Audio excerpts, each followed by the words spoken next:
Why Apati and Ofdrykkja are the greatest bands, Part 2. When I'm speaking about Apati, I also mention Ofdrykkja. Not only Apati is my favorite band, but Ofdrykkja as well, because these both bands are related to each other like Terminator and Terminator 2. Ofdrykkja is not just another band, it's straight continuation of Apati, and I think if not Apati's breakup and Obi Hug's death, Ofdrykkja wouldn't even exist. Ofdrykkja started in autumn of 2011. Not so long before that, Drabat, the guitarist of the future Ofdrykkja, was chatting with Obi Hug via MySpace about helping him with getting drugs, Suboxone and some other pills. At that moment, Drabat was living in a psychiatric clinic and lost most of his contacts. When he contacted to Obi Hug via email, C9H13N replied to him and told about Obi Hug's death. Later, they were discussing their previous bands, Apati and Lepra. A few months later, they decided to make a new band. C9H13N called his friend Arcoman, and Rabat called his friends the Associate and Bird Elm. C9H13N, after forming the new band, changed his name to Pessimisten, so he and Rabat decided to call the band Ofdrykkja, what translates from ancient Scandinavian as alcohol abuse. So that's how the band was started, and that's the first Ofdrykkja's lineup. Pessimisten, vocals, Drabat, guitar, the Associate, bass, Birdel, drums, Arkaman, piano. All of the band members are free to write lyrics. Early Ofdrykkja took their inspiration from dark music like DSBM, Norwegian black metal from the 90s, also from drugs, poverty, and of course their own personal issues like mental illnesses and hatred to society. Drabat told that he gets his inspiration about the lyrics during the night time. In April 2nd of 2014, they released their debut album with the title A Life Worth Losing. The album was released by the label Temple of Death Productions. In April 6th of 2015, they released Urban Negativism, their split album with Van Helga, Second Out 4, and In Luna. Split album was released by the label Art of Propaganda, and they are still working with this label. These two albums are the only releases from their early period. Their debut album, A Life Worth Losing, was strange to me, because its concept was separated by two very different parts. The first part is very raw and minimalistic, and the second part is completely opposite. It has a better quality of a sound and wider melodic diversity. Both parts are separated by track where piano was played. I've never seen anything like that on any other albums. I won't rate it in a positive or a negative way, it's just very unusual. If somebody didn't know, many of the guitar riffs were written by Drabat when he had been to prison for attacking a policeman with a knife. Also, according to the interviews, they never prepared before recording their music. They just came to the studio and most of the creating process began right there. Sometimes it made sound engineer who worked there confused because they paid for the studio but came with nothing. I think it is the reason why the first part of the album is so raw and minimalistic, and maybe they didn't re-record anything from it because they didn't want or just didn't have enough money, because the album was recorded in a very dark time for the band. Seems they became more responsible about composing their music on the second part of the album. Songs became more melodic, vocals took much bigger place on the songs. And another great thing is the diversity of the music, because the first part was very repetitive, unlike the second part. Okay, now from the technical aspects, let's pass to the aesthetical aspects. For the songs Is Kugan Amai Health and Westeros, the music videos had been made. These are the songs number 9 and number 7 on the album. The music video for Westeros was released before the albums got released, so I'll start from it. What I truly like about their music videos is the authenticity that they have. It's not an overage metal music video where a band just plays their music somewhere in the forest. Westeros is not just a music video but a whole storytelling. It was inspired by the period of Drabat's life when he had been homeless. The central figure of the video is not the band and not even the band member, but a street dog. In the music video, the street dog was running around the depressive Swedish streets, and a homeless man who was lying on the street was shown in the end of the music video. I think they did the right thing, that they showed life on the streets through the perspective of a street dog.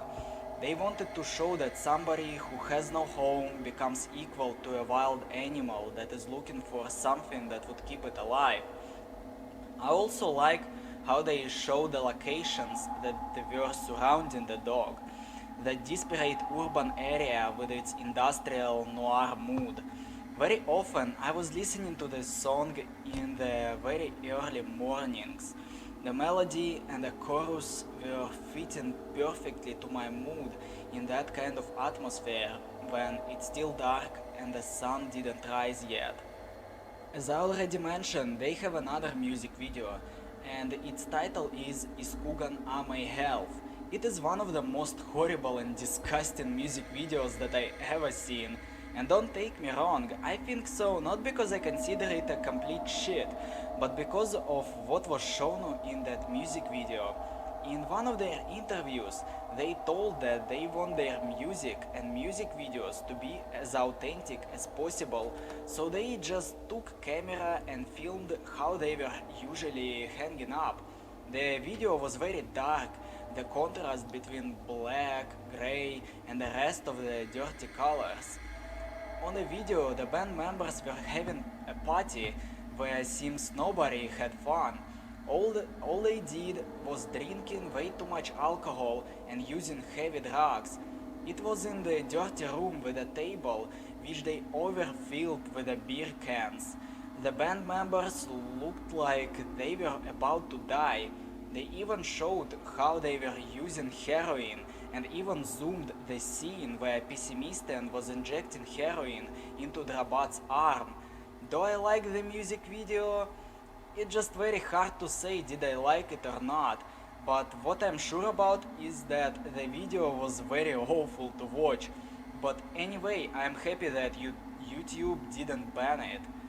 I like that they want to be honest in their music and showed what they showed in the music video, not to shock the audience, but to tell about their life honestly and as authentically as possible. It's brave and I can respect it because there are not so many musicians who are being the way they are in their music. The next release that I did was split album with the band's second out for One Helga and In Luna. It is called Urban Negativism and it was released a year later in April 6th of 2015. I will not review the songs by the bands that Ofdrykkja collaborated with. I only will review their two songs that they did for the split album. The first song is Into the Streams of the Black River. What was surprising to me is that the lyrics were in English, so I could understand them while listening. The next surprising thing is that Pessimisten mentioned Obehag and Drabat in those lyrics, so it sounds like a tribute and sadness at the same time for losing his friend. This is the line where he did it. Thinking of all my friends who are either dead or locked up in a fucking prison cell. And the whole lyrics are like that, very depressive, sincere and personal. Except for the lines that I cited, most of the lyrics are about misanthropy and suicidal desire for self-destruction. What about the second song that is called Mod? Its title translates from Swedish as The Courage. The lyrics of the song are in Swedish, but after seeing the translation, I understood what they were about: misanthropy, self-destruction, and using drugs. The song is raw and minimalistic, with the atmosphere of the cold despair, just like all of their songs from their early period. Their debut album and the split album were the only albums that they released during their early period. Their early music is depressive and, as I already said, raw and minimalistic, that was mostly made during their improvisation in the studio or in a prison. It is perfect to listen while being stressed out in a cold and dark weather. You don't need to be expert in stuff like Dungeons and Dragons or Lord of the Rings to understand what their music is about. Their early music is very down to earth, where they were telling about what they've been through in their own lives without exaggerating or even lying. After that period, they decided to take a time for the drug addiction recovery. Drabat was already fighting with the drug addiction for about 20 years. Pessimistin was using drugs and alcohol from his teenage years. According to the interview they gave in 2018 for Drunk in a Graveyard magazine, when all three band members decided to quit drugs completely, everything they told about on A Life Worth Losing became past. Even then, they never glorified dark aspects of life that they've been through, and everyone who is glorifying self-destruction they consider immature and pathetic. Now they are still trying to solve their issues, but now they are sober. They've been through a lot of changes, and now they are different. The new period in their music began, and on which they abandoned the SBM genre completely. They don't want to talk only about negativity anymore. Now they prefer enlightenment instead of destruction. They became more connected to the nature and found a light in the darkness. In 2017, the single Generations of Hurt had been released. And it's not just a single, this song was the part of their second album, Irfärd. After the single, still in 2017, the album Irfärd comes out on the label Avantgarde Music. Irfärd translates from Swedish as The Journey. Their new music is nothing like what they did before. There is just nothing left from their past music. Besides personal changes, there are also artistic reasons why the album is so different. The first reason is about the composing process that was led mostly by the associate on their debut album, but on the second album Drabat became the main composer. While taking more inspiration from nature, they began working in a completely different genre, atmospheric black metal, with a strong folk touches. The songs on the second album are much longer than on the first one. If on the first album they were about 3-5 minutes long, on the second album they already became about 10 minutes long, what gave them much bigger range of creativity. Besides the electric guitar, there were patterns of the acoustic guitar, what made their music even more melodic. Now they don't come with nothing to the recording studio. They started rehearsing more for their new music, and the composing process became more organized. It's obvious that the quality of the sound became higher as well. If talking about the atmosphere of the album, the mood is still melancholic, but now it's not so down to earth anymore. Their new music takes you to a completely different place. While listening to this album, I truly felt the atmosphere of slightly windy weather, with a green grass on the ground, with a grey sky above me. I felt like it was me who was standing at that place near the river that was depicted on the album cover. And I've seen what was beyond the album cover. What about the music itself? It showed Ofdrykkja from a completely different angle, and changing the genre didn't mean restyling in this case at all, because their DSBM depressive rock experience still can be heard on the album. They didn't throw their past away and didn't try to forget it. They just moved forward and it was the right thing to do. Their music became more intense, and with its diversity, now the band can be listened not only while being depressed or stressed out. And the music on Earthyard is not just an overage atmospheric black metal. The band members got their own point of view, and that's why they could make their own sound for their music. I should mention people who created and who helped creating this album, because the lineups got changed since the first album. The drummer Björdeln and the pianist Arkoman left the band, so now there is a trio consisting of Pessimisten, Drabat and the Associate.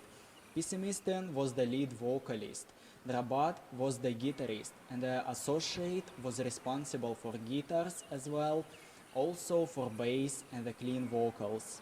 There were two guest artists on the album. Ravenlord did vocals on the song number 6, and Angath was the drummer. As I already mentioned in the beginning that without Apati there wouldn't be Ofdrykkja. So I would like to make small comparison between Apati's both albums and Ofdrykkja's first two albums. I know that both bands are very different from each other, and only Pessimisten had been the member of Apati among the whole Ofdrykkja's lineup. But I still would like to compare them to see the progress and other changes on the albums. I decided to make this comparison because I found one common detail between the band's discographies. It is the change in the mood between their first two albums. On the debut albums, both bands are making music only about negativity, and that was hopeless kind of negativity. Complete depression where only darkness is visible and nothing else. When their second albums are becoming more melodic with much bigger diversity of vocals. Hopelessness changes to the melancholic atmosphere with a kind of hope that can be seen through it. What about Pessimisten specifically? I think for him starting Ofdrykkja was complete reset and some kind of going back to basics, to what he started from, DSBM. There is another thing that makes these bands different from each other. Their second albums are full of humble melancholy, unlike their debuts that are about straight depression, but these are two different kinds of humbleness. Apati's Morgondagen installed Bristpoint Rese is trying to accept and deal with depression, while Ofdrykkja's Irferd is trying to understand and go away from depression. As a conclusion, I can say that Irferd is a very beautiful and progressive album. Progressive in all senses, in the technical way, in the aesthetical way, and in the personal way for each of the band members. It's not just a progressive album for the band, it's a revolutionary album. And now it's the turn of their third album, Gryningsvizar. Their last and their best album. Gryningsvizar translates from Swedish as The Ballads at Dawn. It was released on November 29th of 2019 by the label Art of Propaganda. This album is a complete transformation of the band. I'm so glad that they always develop and carrying their music through themselves instead of messing around with the cliches of the same genre. It is always interesting to observe how the band evolves instead of expecting the same stuff from them. Instead of releasing lots of similar demos in a year, they release the full-length albums once in a few years. During this time, they pass through a lot of changes and they have enough time to analyze and work on the material. And it's totally worth it, because the music of the evolving artist who needs time to create something is more intriguing. What I also like about this album is that it doesn't abandon its previous experience. These bluish cold colors of the album cover and the guitar riffs might remind you of a life worth losing, but the rest of the album will let you understand that the time of their first album has gone and it's time to move forward. And now the influence of folk music prevails on the album than ever before. Even more developed melodic diversity makes it so fascinating that the listening of the album turns into the whole journey. Clean vocals are taking even bigger place on the album. If talking about extreme vocals, there are still lots of them. And the great thing is that they became more technical and sound like a scream and not like an overage DSBM howl. It's obvious that Pessimisten took vocal lessons before recording the album, and it deserves respect. Example of an artist who truly cares about his music. The same thing I can say about all of the band members. And not only him did vocals for the album, Drabat and the associate, who now calls himself Alström, were participating in the process as well. There was a guest artist who either deserves appreciation for making this album great, thanks to Miranda Samuelson for being involved into the creation process. Her clean vocals made this album more refined. The lyrics were written by Pessimisten and Rabat. With every album their lyrical skills are getting better about structure. All of their lyrics have never been suffering from poor description, but if the lyrics from the first two albums were more like a spoken word with minimum of rhymes and specific rhythms, the lyrics from the third album became more poetically structured. Another great thing is even farther going away from down-to-earth authenticity in favor of grotesque and metaphorical storytelling. It shows how greatly they can go out of their comfort zone and expand it by learning something completely different from what they did before. Same thing I can say about the instrumentals. I like the symbiosis between modern instruments and traditional instruments. Yes, the range of different instruments became much wider. Besides electric guitar, rhythm guitar, bass and drums, you can also hear acoustic guitar, horn, Celtic lyre, violin and cello. And don't even think that so many instruments might turn the album's concept into a complete mess, because in this case it's not true. Every instrument was set perfectly on the album, nothing tries to take the biggest part of the blanket. Everything is on its own place and keeps the balance. Everything on the album had been done in a very professional way. The album had been recorded by Pontus Ekvall and mixed and mastered by Alström aka The Associate. The album cover was made by Alessia Brusco, and she did an amazing job because she could catch the mood of the album, and the desire to depict the swan swimming in a pond in the middle of a nocturnal forest under the bluish sky is absolutely fantastic. All of that together creates a very magnificent atmosphere. Another thing that I'm so glad about is how professionally the work on the album had been done. The music video for the song Wither is very beautiful. The high quality of the video didn't ruin its authenticity at all. The footage of the nature is very joyful to watch. I can't just don't mention their Instagram, which is also interesting to observe. All of their band pictures are made somewhere in the forest, and Pessimisten is responsible for photography and editing. Here are the names of everyone who were involved into the creating process of the album. The band members: Drabat, vocals, rhythm guitar, acoustic guitar, bass, drums, electronics, lyrics and editing. Pessimisten: vocals, horn, lyrics, band pictures and editing. Alström: clean vocals, lead guitar, acoustic guitar, bass, electronics, Celtic lyre, violin, mixing and mastering. Guests: Miranda Samuelson, female vocals, nylon wings, acoustic guitar and cello. Pontus Ekvall, recording. Alessia Brusco, artwork. As a final conclusion, I'd like to say that Ofdrykkja is a great band, and it is very interesting to observe.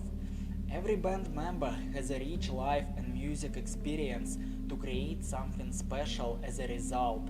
I always enjoyed reading their interviews, and when I learned that their third album, Visa, is coming soon, I was very intrigued. Before learning about that, I already have seen their rehearsal videos and have heard the singles Wither and the Swan. Also later, I've seen the album cover of the upcoming album, so I was waiting for the album so badly that I decided to don't make a review on Ofdrykkja before listening to all of their albums, because I already knew that they were working on something special and I just needed to wait a little bit.